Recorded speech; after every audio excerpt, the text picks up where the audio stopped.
जम्मू कश्मीर के रियासी में हुए आतंकी हमले में शामिल 2 आतंकवादियों का स्केच पुलिस ने जारी किया है। आतंकवादियों के बारे में जानकारी देने पर 20 लाख रुपए के इनाम का ऐलान किया गया है। रियासी में बस पर आतंकी हमला हुआ था, 9 लोगों की मौत हो गई थी। जांच एजेंसियों को इस मामले में काफी अहम सुराग मिले हैं। सूत्रों के मुताबिक हमले की साजिश पीओके में रची गई और हमले के पीछे आतंकी संगठन लश्कर-ए-तैयबा का हाथ है। इस मामले में 3 विदेशी आतंकियों की तलाश अभी भी जारी है।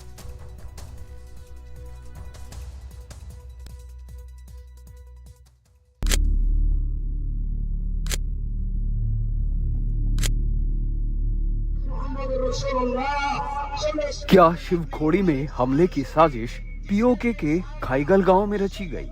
खुफिया एजेंसियों के मुताबिक सोपोर में 2 आतंकियों अब्दुल वहाब और सैफुल्ला के मारे जाने के बाद 3 मई को खाईगल में 300 से 400 लोग जमा हुए थे। यहीं पर बड़ी वारदात को अंजाम देने की बात कही गई। कश्मीर में मारे गए आतंकवादी अब्दुल वहाब के वारसी खत पढ़ कर युवाओं को जिहाद के लिए आह्वान किया गया।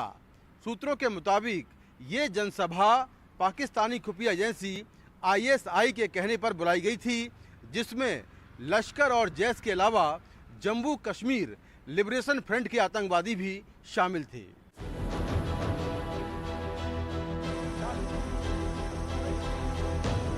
शिवखोड़ी में हमले का तरीका लश्कर के तौर तरीकों से मेल खाता है। सूत्रों के मुताबिक हमले में 3 विदेशी आतंकी शामिल हैं, जो फिलहाल कश्मीर में ही छुपे हैं। सूत्रों के मुताबिक शक इस बात का भी है कि लश्कर ने हमले की जिम्मेदारी अबू हमजा को दी थी। सूत्रों का कहना है कि पाकिस्तानी खुफिया एजेंसी ISI भारत के खिलाफ अपने आतंकवादी संगठनों को दोबारा खड़ा कर रही है। 2019 में बालाकोट पर स्ट्राइक के बाद से ISI ने पीओके और दूसरी जगहों पर आतंकवादी ठिकानों को या तो बंद कर दिया या उनको बेहद कम कर दिया। उस दौर में पाकिस्तान पर फाइनेंशियल एक्शन टास्क फोर्स की तलवार लटक रही थी, लेकिन अब पाकिस्तान में चुनाव हो चुके हैं और पाक सेना के लिए सरदर्द बने इमरान खान भी जेल में हैं।